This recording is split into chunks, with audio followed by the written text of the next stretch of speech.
War Eagle Auburn family, and welcome back to E2C Network and another live stream. It is Monday night, and for those of you that are regulars, you know the drill on Monday evenings at 8 p.m.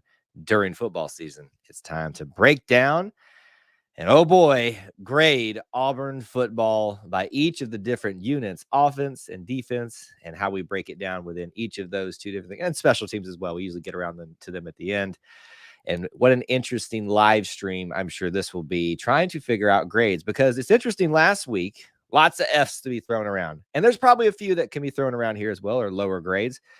But when you kind of look at things in the context, maybe it's not as cut and dry as last week. So it'll be an interesting conversation. And thankfully this week, we are going to have one of our regulars back. We'll introduce him in just a second. But before we do that, as we come into the stream, you all know the drill right now in the chat, whether you're watching here on YouTube, Twitter, Facebook, wherever you are tuned in. Right now, this is our check-in period. Post where you're watching from with your city, state, international, with War Eagle. Smashing the like button, retweeting, all that kind of stuff is very helpful for these streams. So thank you so much for doing that and being part of the live stream. I see a lot of you already checking in and saying hello. A lot of our regular people out there.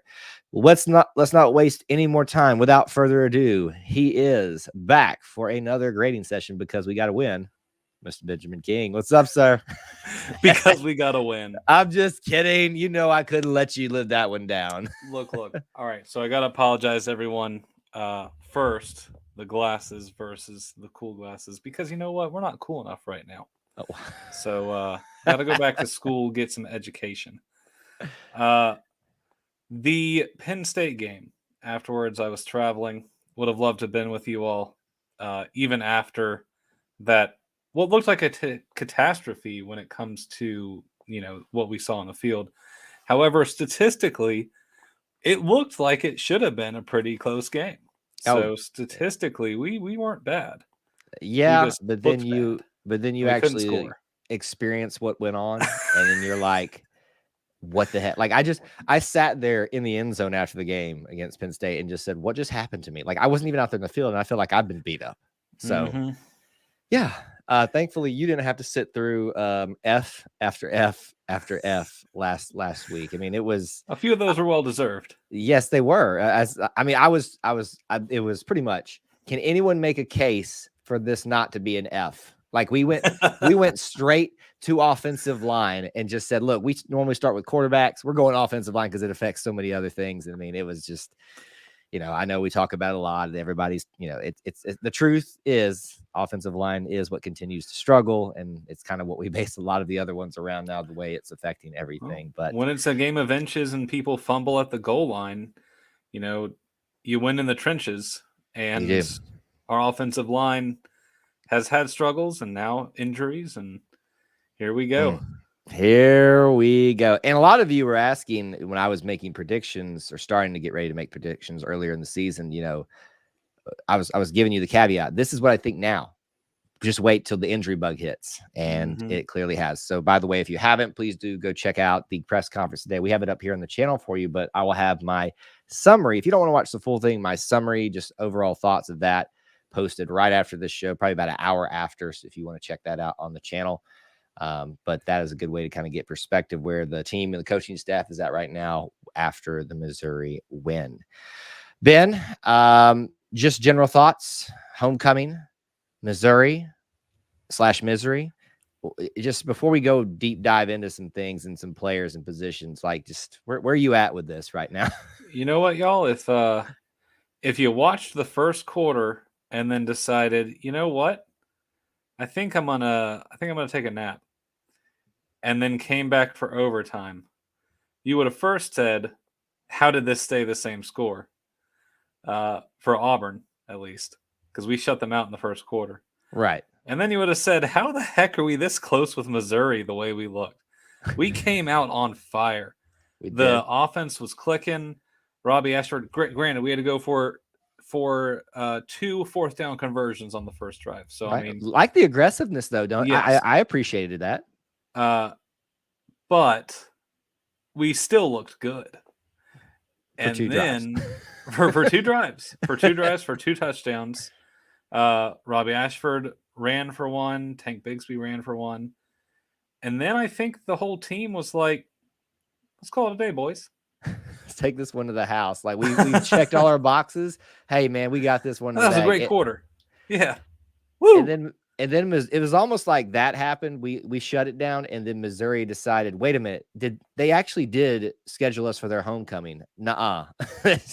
We're not walking out of here with our tail between our legs. We're gonna take this one down to the wire. And boy, did they. I mean, for their first ever visit to Jordan-Hare Stadium, they made it one to remember, and they made it one that I think all of us saw all our lives flash before our eyes, some more than others, coaches. But, you know, it is what it is. I mean, we're hats here. off to Missouri as well. Right. How many times can you lose a game? Yes. Well, apparently it's 5, because that's what Missouri did in this one. They miss a chip shot to win it. Then they dropped an interception to end it. Then they jumped off sides. Yep. Then they let us kick a field goal. Then they fumbled going into the end zone. Mm-hmm. Wildest ending to a game. I don't know, man. I think it's I've seen that posted a lot. Is like, I think for Auburn and Missouri in this game, it's just like, I don't know, man. I don't know what to tell you.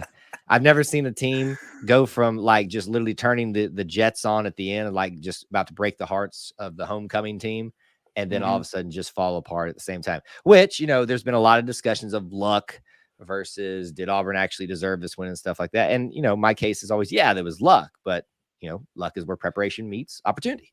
So, I mean, you play 60 minutes or you play 15 and then overtime. So, and you also play 15 centimeters, apparently, because that's all it was left in Auburn and Brian Harson's career at that moment. So, yeah, man. A day. Listen, I have never we're about to play the LSU game, so we'll save that for later in the week, and when we do a preview for that. But just to kind of harken back to that, it was very reflective of a certain game. I think it was 2016, where Auburn beat LSU on a reversal of a call at the end of the game. And, you know, at that point, effectively saving Gus Malzahn's job at the time, which then Les Miles got fired. So kind of feels very similar. Apparently, Missouri fans are also not very happy with Eli Drinkwitz. But, yeah. It was not something I watched a few seconds of Eli Drinkwitz's press conference after, because we have access to all of them through the athletic department. And I couldn't finish it. Like the poor guy, despondent, just, you know, I was like, I feel for you, man. I really do. Y'all should have won that one and walked out of here with making Auburn into a miserable state of being. But here we are. Auburn wins 17-14. So yeah, it's going to be interesting. I think a lot of us want to, you know, just go off of feelings and emotions and go F's all around, F's coaching all around, F's, you know, but there is not, we all agree. We've already addressed it. Penn State, it was just abysmal. We were struggling to find B's like for one unit. We can find a lot of other areas to call out good performances and good unit productions as well. So let's not waste any more time, Ben. We're about, 8 or 10 minutes into this. We'll start off with offense as we usually do. And it's usually the thing we spend the most time on trying to especially these days, trying to understand what we're trying to accomplish. I do think, Ben, that we have reached a point in this season where you kind of have to start looking at things in more context of where we're at, with quarterback injuries, now offensive line injuries, and kind of take some of that into account with criticisms, which are rightfully so there.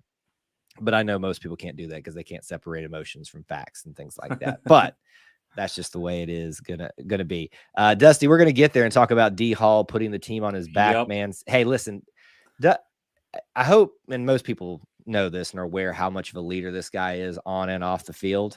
He's at Auburn. He's at basketball games, leading cheers and stuff like that, get involved. And he was the first one I caught my eyes celebrating as soon as they announced the win. So we will talk about this man some more because he deserves credit for being a leader out there on the field. Auburn's now in the cone of uncertainty. Maybe so. So let's just talk about it. Offense. I guess we start with quarterbacks. This one's a little bit more easy because we're not talking about a dual quarterback system for the first time this season. We did still play had two quarterbacks play. We did, but it wasn't, the game plan was not to play them both as much as possible within certain scenarios. Yep. Holden really was the backup quarterback, and he actually got to be used. So let's just start there because we're going to grade it mainly based off of Robbie, but just your thoughts on what you thought about Holden, the situation he found himself in, anything that stuck out to you about him? Yeah, look, escapability is there. You just got to make the decision a little bit quicker. Mm-hmm. And completed a few passes in his first game. So was happy to see. Look, I'm also on a podcast called the Fourth String Podcast, and it's wild that we had our fourth string quarterback just pop into the game. So it's very interesting kind of how things have unfolded this season. I did not expect that to happen, especially in a game that was as close as it was. Mm-hmm. But you know, he came in. He didn't necessarily put together a drive, but he got some playing time in a big game when the game was tied. So yep, he did good. Yep. Here's the thing too, is it was not a stellar performance. He had that one lateral that he didn't mean to throw that got kind of scary there for a second. It's freshmen make my freshman mistakes, you know. Yeah. It is what it is. He was 2 for 3 on the day, 8 yards total. He had to take 2 sets. So the man comes in, holds it together for basically 2 drives, I believe is what it was. Keeps us from having any turnovers, any really bad things happening. So there is something to be said about that for Holden. Like no turnovers. That's good.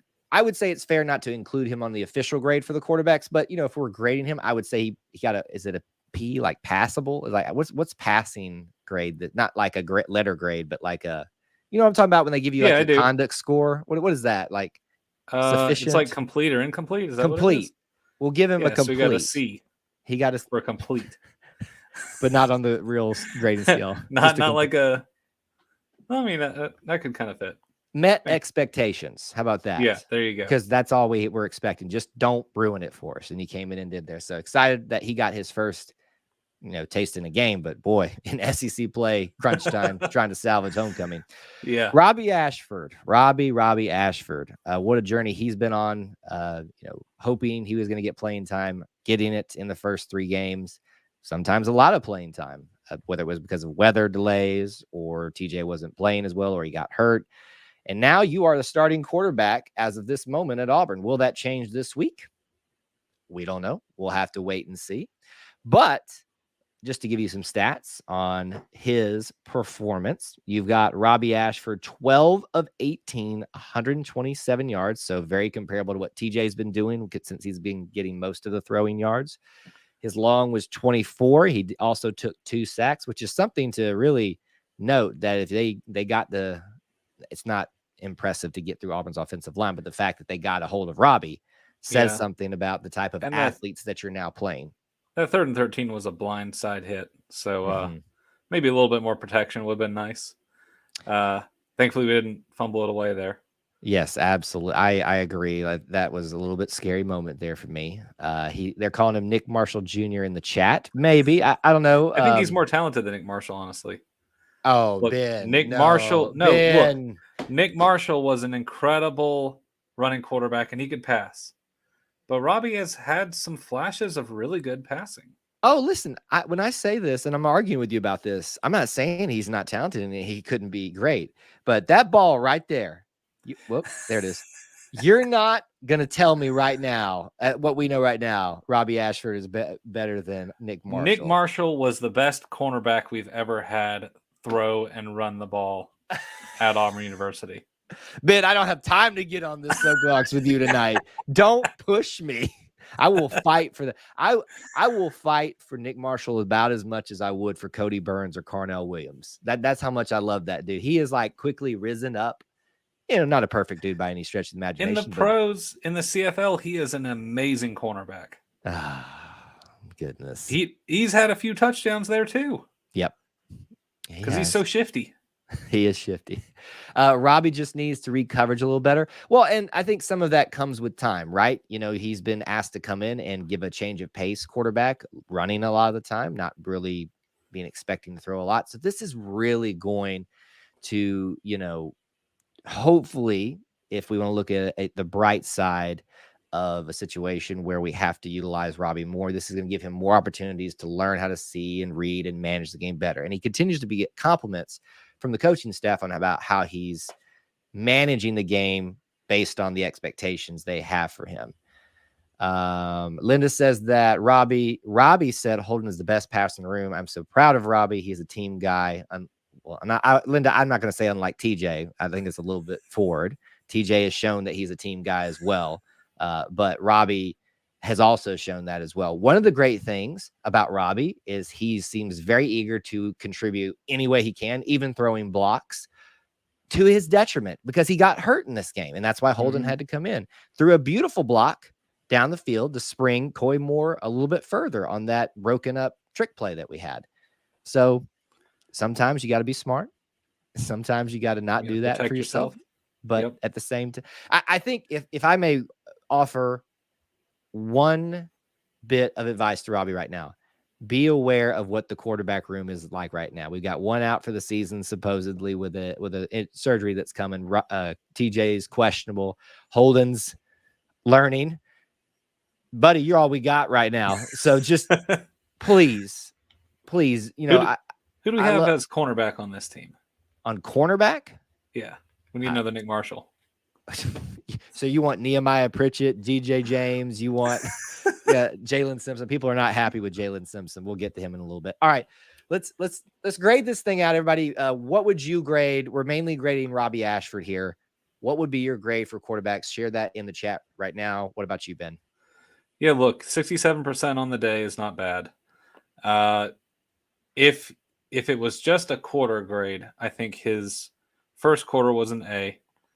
The rest of the game was probably mediocre. Look, he still looks good in the second quarter before he got injured. I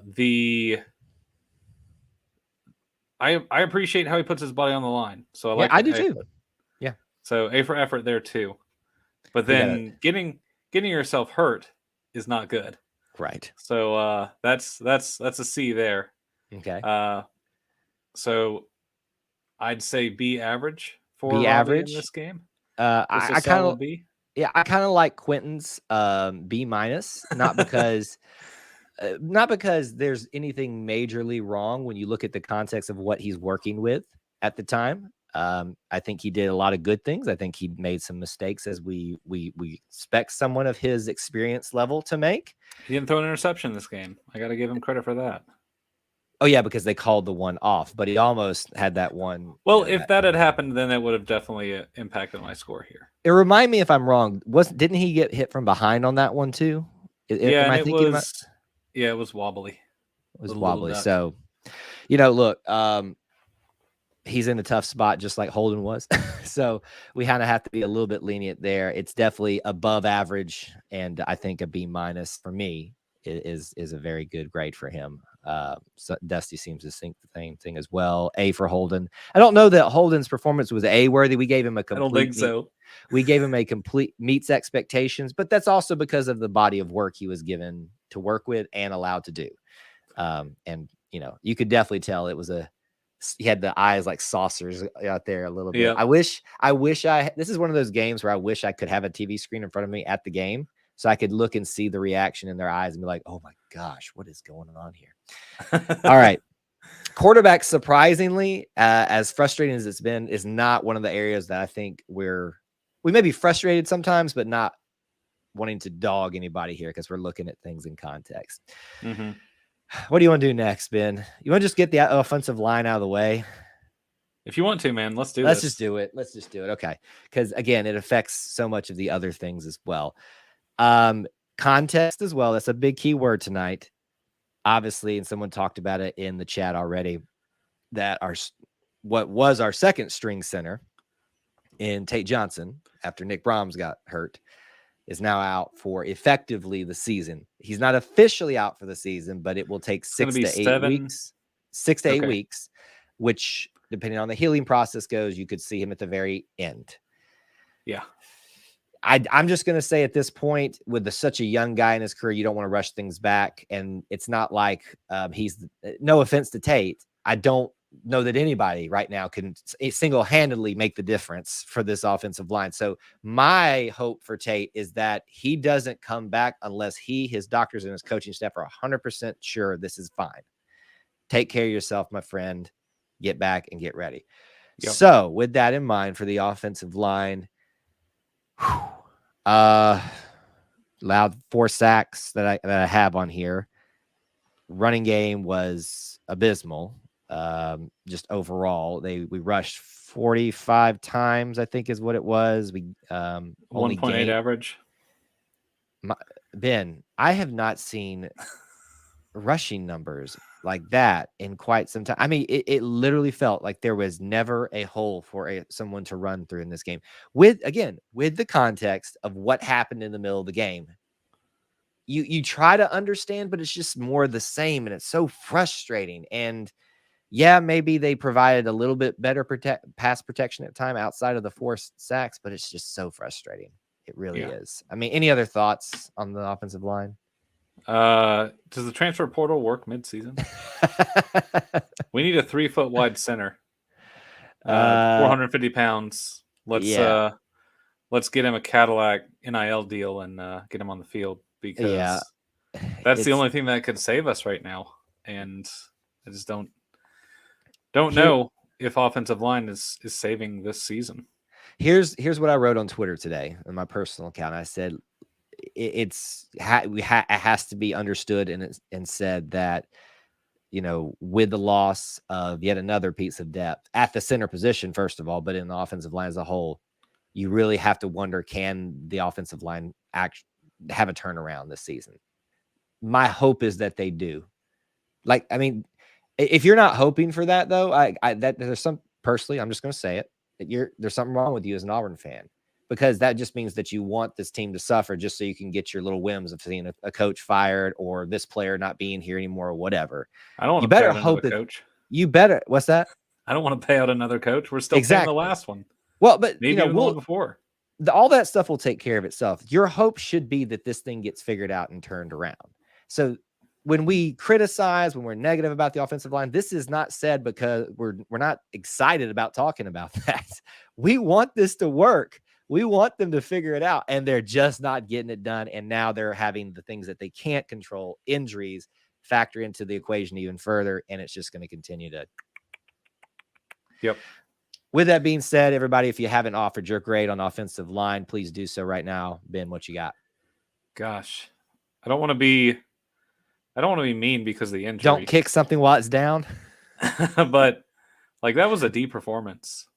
I'm not going to give it an F because one of the players was literally taken out of the game. Yeah.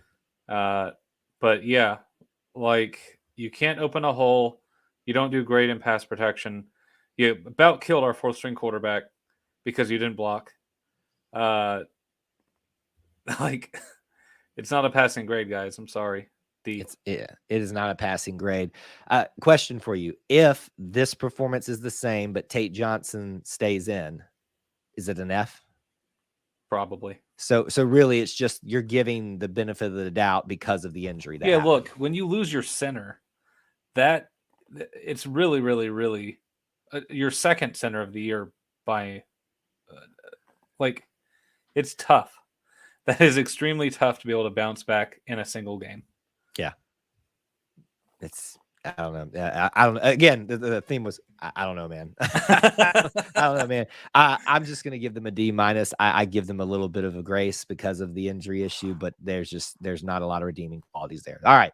Just as like Thomas said, he wants us to be done with it. Next position group, please. Yes, absolutely. Let a sleeping dog lie. Some positive stuff. Let's talk about wide receivers then. Maybe that'll give us a little bit more exciting things to talk about.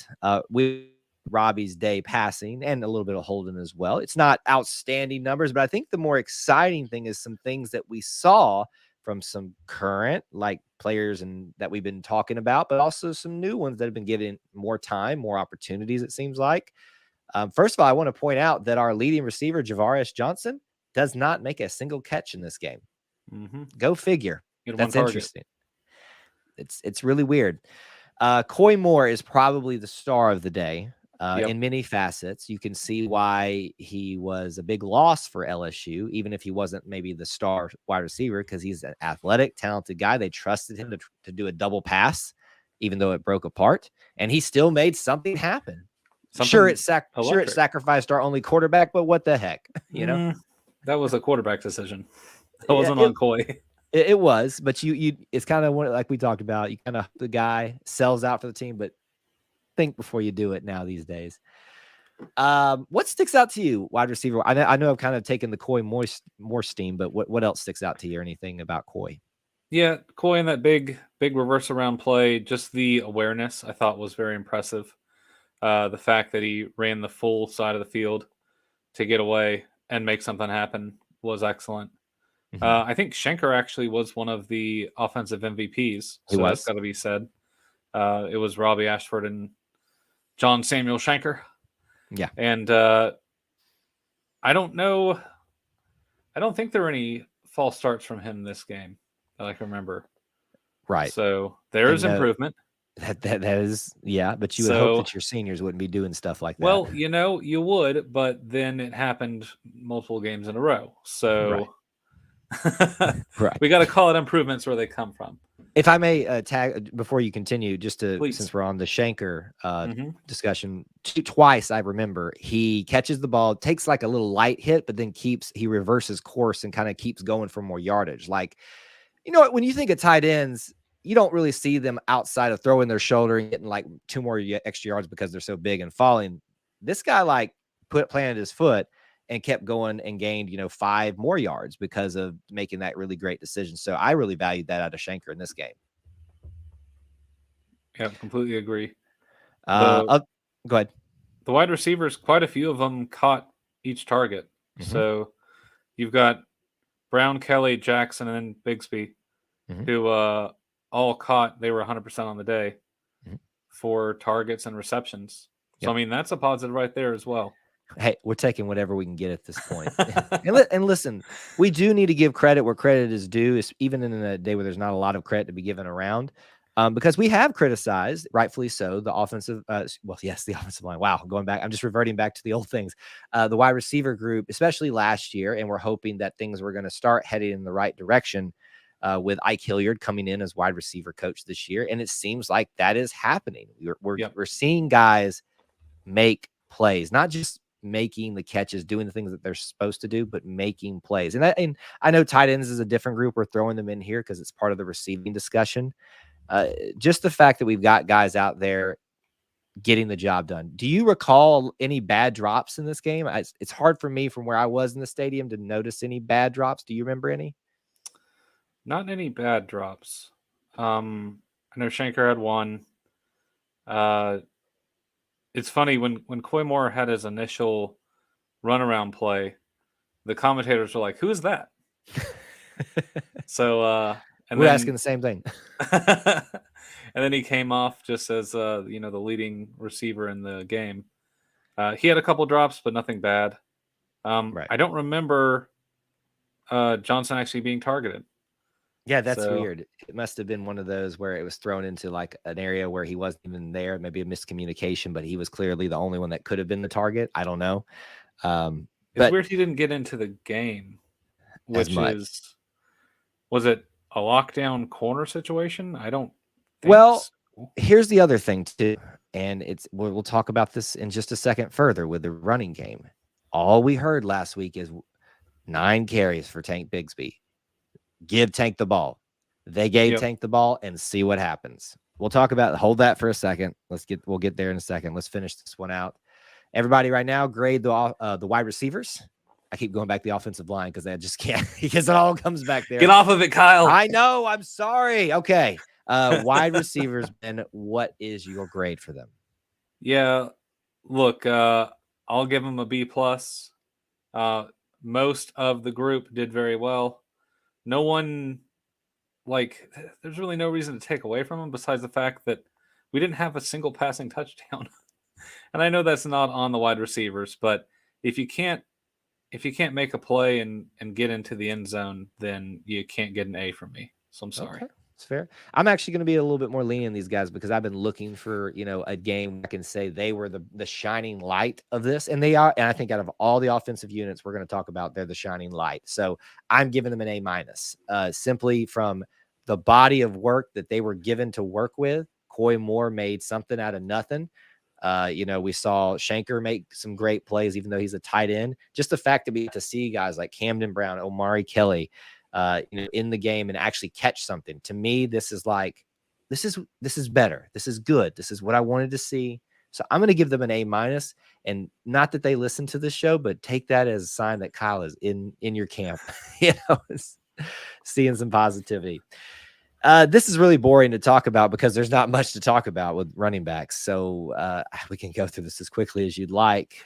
Looking at rushing wise, Robbie Ashford is the best one of the day. By 2 yards, 15 carries, 46 yards net. Tank Bigsby had 19 carries, so 10 more than the last game for 44 yards, 2.3 per carry. He also had a rushing touchdown. He did. That was a really nice run right there. He did. As bad as I'm talking about that, we need to credit them that we have 2 rushing touchdowns. The first quarter, the run game was on point. We were making things happen. We were doing some weird semi-triple option stuff. Jarquez Hunter got in there some. It's just we kind of fell apart, and it goes back to the group of players that shall not be named again, not helping our boys out. Right. And here's the thing: is Tank is a tough nosed runner, and unless we're gonna start running to the corners every single play, which he can do, but we haven't necessarily designed plays to do, you've got to run up the seams. And if there are no seams to run through, then what are you gonna do? Right. Yeah, that's the thing is this is not a case where we've seen Tank. I want to call it given up, but we discussed some of that last year. There was just something off about Tank. Like he got hurt. Well, there was speculation about that, but there was never confirmed or he definitely had to have been. I think it's a combination of a couple things. You kind of go into that sophomore slump, a little bit of banged up, a little bit more, all that stuff, but it wasn't right. And so you kind of look at the situation and you go, okay, there's a little bit of blame that could go on him. This year, I see the man trying, diving, pushing, grinding, bouncing, absorbing, rolling, going, and it's still, there's nowhere. You can roll all you want, absorb all you want, but if there's nowhere for that to be redirected, the most infuriating thing for me, and we can debate all up and down if that 4th and 1 call at the end of the 4th quarter there was the right call or not. You should be able to get 1 yard with Tank Bigsby. Yep. And gosh, there's a guy who slowed it down and showed how the ball was literally just snapped and there's 2 guys coming to get him. Yeah. And he still almost got there. You can't expect to have a positive run game when you can't hold the line. Yep. Not even pushing guys. You can't hold the line. Yep. I don't know. What we need to do is just start everyone just push to the left or push to the right and just run the way that they're opposite of pushing. Because we can't do anything fancy on the line right now. Yeah. It's just, unfortunately, until we get something figured out on the offensive line, I think the running backs will continue to look worse than they actually are. So this one for me is a tough one to grade because of that. We got 2 rushing touchdowns. Robbie did his thing. Tank did as much as he could. We were creative. We got John Samuel Shanker involved in there. We kind of, even though it's technically a pass, you could kind of count the Coy Moore situation as a run too, because that's what it had to end up being. Yep. I don't know, Ben. You guys in the chat, you can grade it too, but I mean, how do you grade this one? This is passing. If we were just grading on the first quarter, this would have been an A performance. You just want to talk about the game for the first 2 drives. The first 2 drives, I was like, yes, we are alive. I was like, Robbie Ashford's leading this team. We're driving down the field. We're making things happen. Yeah, we had to go for it on 4th down twice in the first drive. Whatever. we still were electric. And then guys got hurt, line fell apart. I have to give it a C+. I think that's probably the most fair way to do it, but I don't know. I feel like these guys deserve better just because they weren't given a lot to work with. No, but we need to design plays around the offensive line, knowing that they're not going to hold anyone and they're not going to open holes. But what plays that? Because every play has to have you some run kind to of the block. long side of the field and you pull two guys over.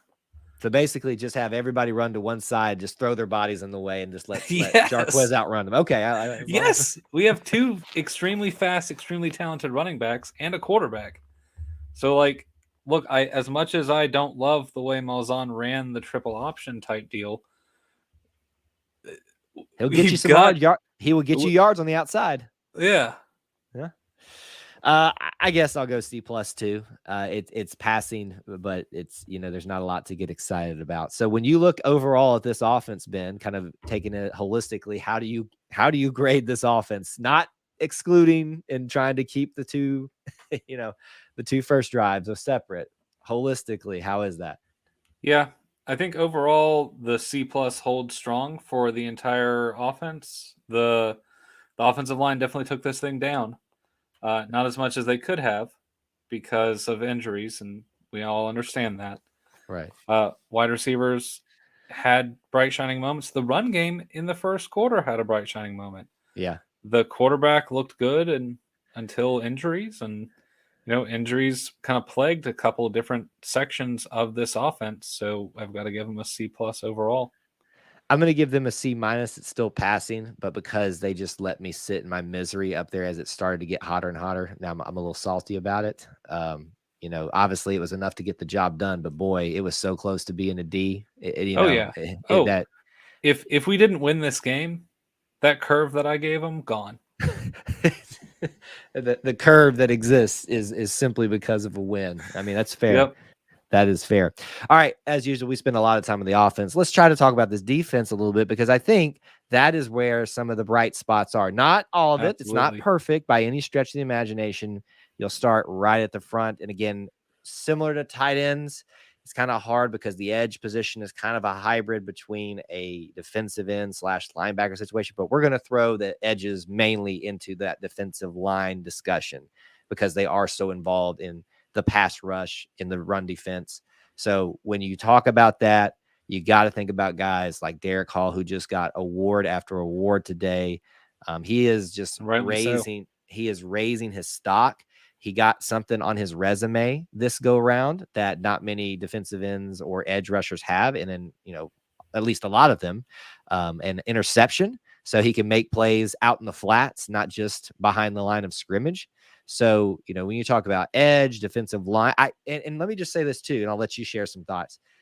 I've asked a lot more production from the middle of that defensive line. So Marcus Harris, Jason Jones, several others, Colby Wooden can be thrown in there too. And I saw all of them more than I normally did. So when we talk about looking at a game that was miserable, you look right here and you're like, wow, that's something at least to be happy about, I feel like. Yeah. And then I don't think this is our first takeaway of the season, isn't it? Sadly, it is the first collected one. Yes. The first takeaway of the season. If I had told you preseason that our defensive line would be the one to take it away and it wouldn't be a fumble, it'd be an interception, would you have believed me? No. I wouldn't have believed myself. But Derek Hall coming out there, dropping into coverage from his edge position, and then that amazing interception, and then run after the play too. Yep. So, I mean, just the athleticism between him, Derek Hall, Owen Papo, two leaders of this team, are also the leaders on the stat chart. And the defense, while we allowed 2 scores in the second quarter, played lights out through most of the game. Right.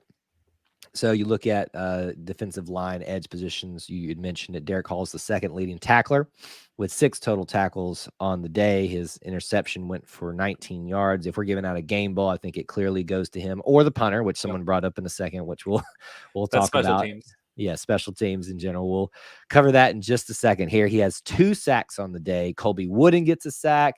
Oh, we forgot to mention Iku Leota got a sack. I mean, the thing that we had been hoping for with this defensive line, the edge, just the pass rush, somewhat the run defense as well, it showed up this game in a lot of ways. Not perfect, but great. So when you grade this position, this area of the defense, Ben, what do you give? And everybody else can as well now. We're just doing the line? The line, the edges, kind of that scope, yes. Yeah, D-line, A+. When you get an interception, regardless of where you are on the field, that's an A performance. That was literally a game changer there. And it set up our second score, didn't it? Yeah. So huge right there. That's the difference in the game, is Derek Hall making that play. So D-line, A+. Yeah, I got to give him an A+ in this game. And I think I'm trying to think if we've given an A+ this year. We may have given one. I feel there hasn't like been a lot of A+ performances, right. honestly. I feel like it was no. Actually, I was thinking special teams, but I think there was even a time we were like, it wasn't outstanding, but it was just what we needed. So yes, the defensive line, including the edge rush portion of that as well, I think is very deserving of at least an A, but in my book, an A+. I agree with you. Just very disturbing. So we just want to make sure we give that credit where credit's due. Trying to round out that discussion with this group, the linebackers, which you still kind of have to include a little bit with the edges too, kind of like we talk about tight ends, but mainly focusing on guys like Owen Papo, who leads the way today. 8 total tackles, solo was 7, 1 assist for him. You had, I'm trying to scroll down here and look, Cam Riley, who was the star in the first game, has gone kind of quiet. Like to see him get back up there a little bit. 4 total tackles. So he's in the middle of the group there. Wesley Steiner at least gets into the game and makes the stat sheet. There's a lot of people I've seen starting to criticize our linebacker play. Do you see any reason for that? I'm a little confused by that. I wouldn't criticize them. Yeah. D-line's been playing well. They've been, directing the defense fairly well. Mm-hmm. Nothing against them. I think Owen Papo's been playing lights out. Yeah. And the linebacker core has done their job. Yep. I think what's missing from the linebackers is there's a very few wow plays. Like we remember the Owen Papo hit, like that's a wow play. Yep. But think about the amount of wow plays we had from the defensive line, the edges in this thing. So I think that's what's missing. And then a little bit of weakness over the middle, these little dump passes that you feel like they're supposed to be there for. I think that's where that comes in. So if we can get a little bit more wow out of them, another Cam Riley outstanding game, then you're probably like having people notice the linebackers a little bit more and give them a little bit more credit because they're definitely not the detriment to your team right here. So how would you grade linebackers? Yeah, I mean, they took care of business. They did their job. They made tackles. Granted, coverage has never been great for a linebacker core. Mm-hmm. But we also aren't blitzing like we should be. Right. So you play in what you're given. And so I don't give them an A because nothing spectacular game changing there, but I think it's a solid B performance. Kevin Kelly asked why Robert Woodyard is who he means isn't playing. He's young. I mean, he hasn't earned we use traditionally only 2 linebackers now. So that's 1 less than a traditional defense. So there's less opportunities and you've got 3 guys there that have been here, earned their keep. So Woodyard, had a great spring by all accounts. He'll get his time when it arrives. Grading I'm going to actually say A-, and that's probably super generous, but because I was pleased with how our defense, not even bend and break mentality, they kept this from getting out of hand. And I kept saying throughout the game, the people I was sitting with, there's a bubble on both sides of the sideline here. One of them's about to burst. Who's it going to be? And I thought it happened when they, got that long pass to set them up for the field goal. and somehow we managed that. So I think I'm going to give them an A-, but using that to segue over to the defensive backs, safeties, nickelbacks, cornerbacks, however you'd like to categorize them. Jalen Simpson shows up in the stat sheet alongside Keontae Scott, 4 tackles total. A lot of people were criticizing Jalen Simpson's play in this game, I think, because he gave up that long bomb there. And Jalen's a very athletic corner. He's made several mistakes at times. And that one, I don't know, any opinions about that play? Was it just a good play by the wide receiver, poor coverage that set them up for that missed field goal? Our DBs have been the biggest challenge of our team this year. Yeah. More than offensive line? Of the defensive side of the ball. Okay. So you got 2 position groups that are very challenged on both sides of the ball. Right. The O-line and the cornerback safeties. Mm-hmm. So your DBs. So I saw improvement in this game. I'll give them that. Right. Were there some blown coverages? Right. I mean, you don't allow a 40-yard pass in the closing seconds of the game to set up a loss. That's something you don't do. Right. But I think that'll come with time, maybe. It's better than it was. Look, when you come off of a game where you get thrashed by Penn State and you look like you have no clue what you're doing, and then you hold, granted, a Missouri team that probably couldn't hold their ground with Penn State either, but you hold them for a majority of the game. They only got 179 yards passing. Right. They had, Missouri was the most balanced, ridiculous team ever. They had 179 rushing, 179 passing.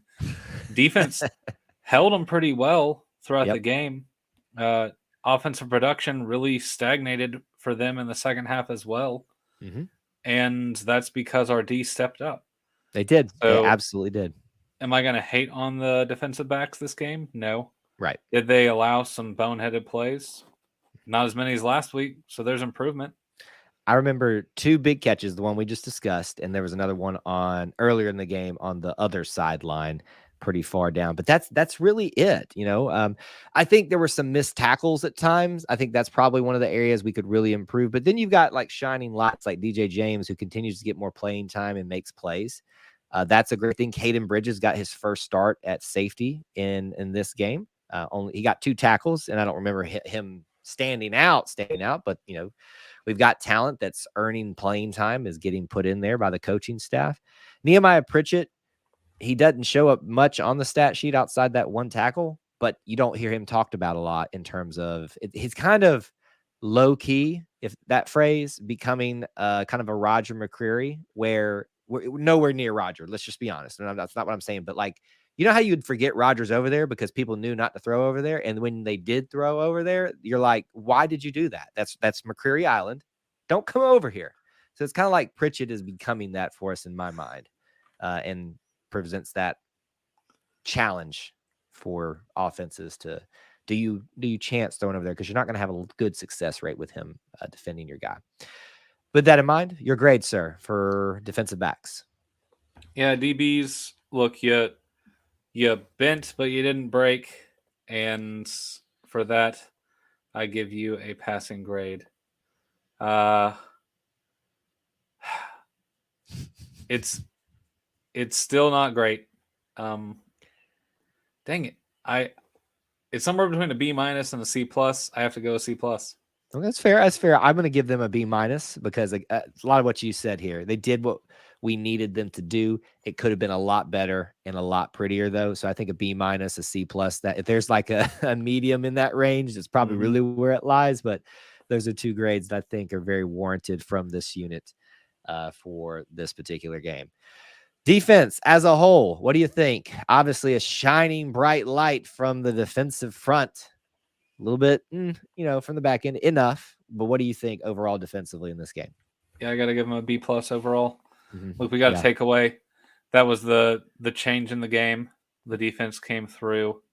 We held Missouri pretty well throughout most of the game. Overall, defense is what wins championships, and in this one, it's what won us the game. Absolutely.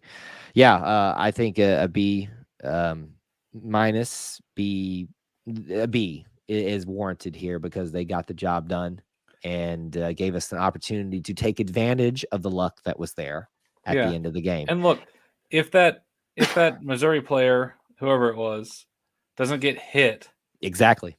they don't fumble, Exactly. they win. Right. So he fumbles, but he falls on top of the ball. Oh yeah, that's too. Well, I don't know if he would have to reach if he wasn't getting hit like he did. Yep. It's because he was getting pulled out of bounds that he went for the reach and then fumbled. Yeah. You know how many players would just give up on that and say, well, he's got it. He got around the edge, beat us. But our guy laid out and took advantage of the opportunity that presented itself, setting up others who continued to play on and care until the final whistle blows. Yep. So for that alone, you should have the respect of this defense. So they should have your respect because they did not quit and they were given every opportunity to quit. And I think because of guys like Derek Hall, Owen Papo, Nehemiah Pritchett, and others, Iku Leota, Colby Wooden, these guys didn't quit. And they said, not today. Our offense isn't giving us a lot of help, but we're going to make this one happen. So defense got to tackle better, especially for LSU and Georgia. Oh, boy. Yes, they do. All right, really quickly, probably some areas really good special teams wise. You got to talk about Oscar Chapman, the wonder from down under, and the just ridiculous amount of punts that man had to take on, 8 total. He had 45.9 average on each of those punts. His long was a 61, which I believe is his longest of his career. So putting in the work. You want to talk about someone who's just as equal part of the defense? Look at Oscar Chapman. What else sticks out to you from, and if you have any other additions about Oscar? Yeah, for Oscar Chapman, that the punt you were just talking about where he was on our own 5 and he kicked it all the way to the other 30. Right. That was nuts. Yeah.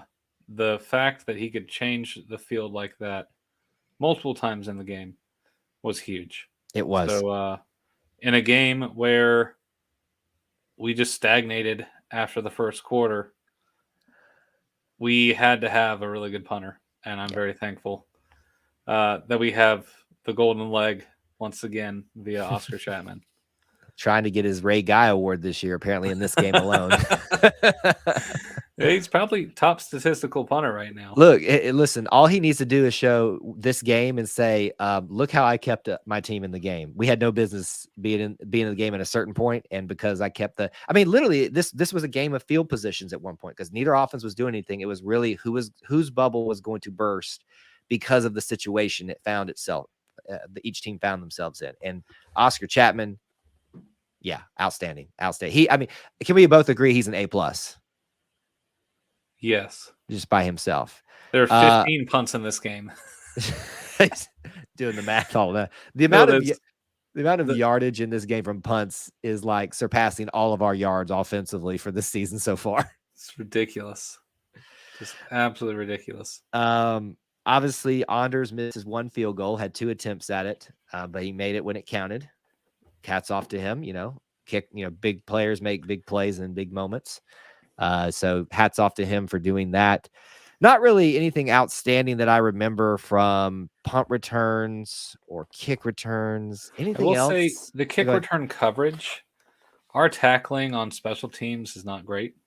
But see, that's the interesting thing. It's been great in the first couple of games, and then now it's kind of petered off a little bit. Yeah, I'm not exactly sure why that is. But you got to wrap guys up. You can't just hit them and bounce off. Yeah. Because that's how you allow big plays to happen. Thankfully, we did not have that happen this game, but it was a little bit of area where I was like, just wrap the dude up. These are the games where you can't have those small things on special teams making a bigger difference than they should. Yep. So with all that in mind, everybody who has it in the chat, grade it out. Special teams, how do you grade this out? Yeah, I got to give them an A overall. Special teams won the game. Thank you, Missouri, for jumping off sides. The field position from Chapman, the field goal from Carlson gave us the W. So A for special teams. I'm going to give him an A-, and it should be a lot higher just because, I had hoped that Carlson would have made that other field goal with 2 attempts at it. And like you said, there's some small things on returns, coverage that could definitely have been better, or in my eyes could have been better. So I think, yes, if we do punter alone, A+, but it's a whole unit team. Either way, it's an A. And we've talked about the best parts of this game are definitely, I think if we like rank them, it's probably defensive line. That is probably the best group. Special teams, wide receivers in this game is probably what you really look at. Yeah. So, Ben, to tie a bow on yet another nail-biting homecoming game in the Harsin era, anything to share as we put this one to bed again? Look, somehow Auburn held true, and I don't know if we necessarily won this game, but we didn't lose it. And Missouri definitely lost this one. Yes. But that's the whole thing. Make fewer mistakes than your opponent, right? Mm-hmm. Yep. The fact that we held into it, we didn't give up, because for a second there, it looked like we had given up, but we didn't. Right. The players played the whole game. Not 60 minutes, I would say, but the whole game. And we came away with the win, and you can't take that away from us. Absolutely. And listen, I know there's frustrations. I have them too.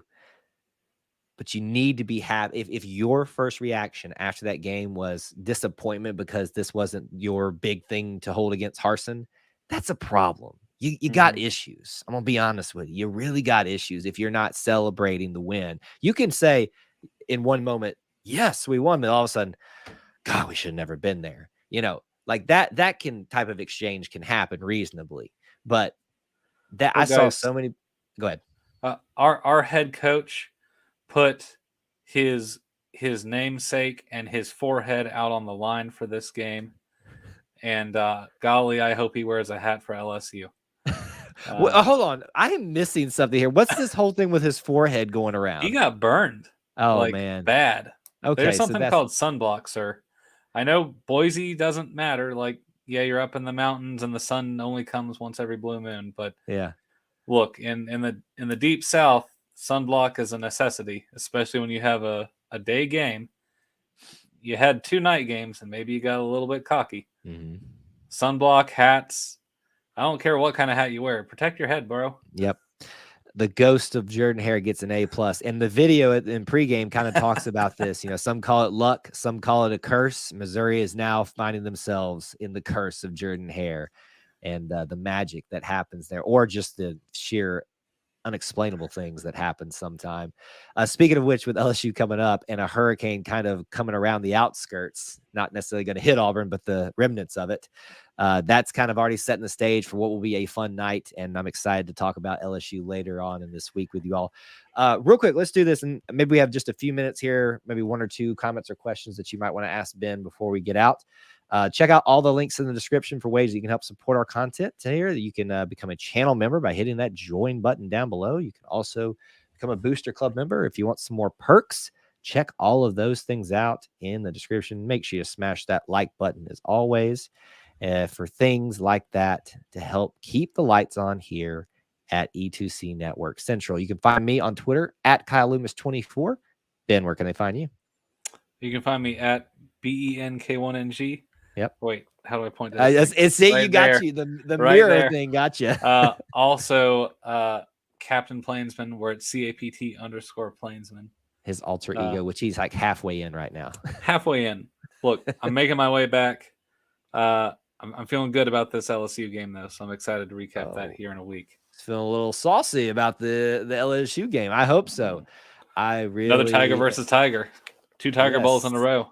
And listen, if nothing else, I hope you guys are all excited for this, because this is the stuff we hope for. In Jordan-Hare, Auburn versus LSU, traditional rivals, great games, crazy things happen. I'm excited. I just hope that the weather cooperates by at least some part of game day so there can be a normal, somewhat tailgating experience, because it's been great to have 5 straight home games in a row, and I don't want it to end on like a sour way. The tailgating part and all that stuff. We've had 2 games where it rained, and we won both of them. Yeah. So bring on the hurricane, baby. Bring it on. I guess if you want to think about it that way, that's one way to go about it too as well.